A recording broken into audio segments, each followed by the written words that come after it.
So come, let's organize my first hostel room's first wardrobe with me. Okay, so firstly, meet my roommate Shreya. We both are from the same stream, and the best part is আমরা দুজনেই বাঙালি, তো দিনের শেষে আমরা বাংলা কথাটা আরামসে বলতে পারি। এই প্রসেসটা একটু এক্সাইটিংও ছিল আর একটু ইমোশনালও ছিল যে নিজের লাইফটাকে দুটো সুটকেসের মধ্যে প্যাক করে এনে এখন এই ওয়ার্ড্রপের মধ্যে সেট করতে হচ্ছে। But new beginning always come with a mess and a lots of cloth, specially for girls. And here we are trying to turn a plain hostel cupboard into a little comfortable corner of ours.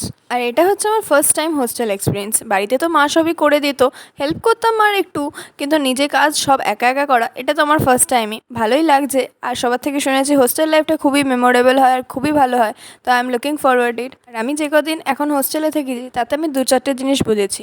Hostel life তোমাকে self independent, self sufficient দুটো হওয়াই শিখিয়ে দেবে fully.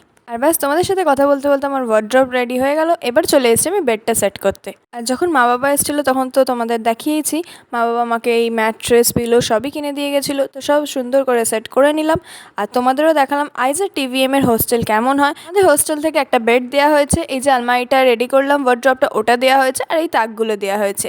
পরে আমরা hostel রুমটাকে আরও ভালো করে সাজাবো। এখন তো জাস্ট 1 উইক হয়েছে এসছি, সেই ভিডিওগুলো তোমাদের সাথে সব শেয়ার করবো, আর আমি আমার মেমোরিজ হিসাবে এখানে তুলে রাখলাম। কেমন লাগলো ব্লগটা আমাকে সবাই কমেন্টসে জানিয়ে, আর please subscribe to my channel.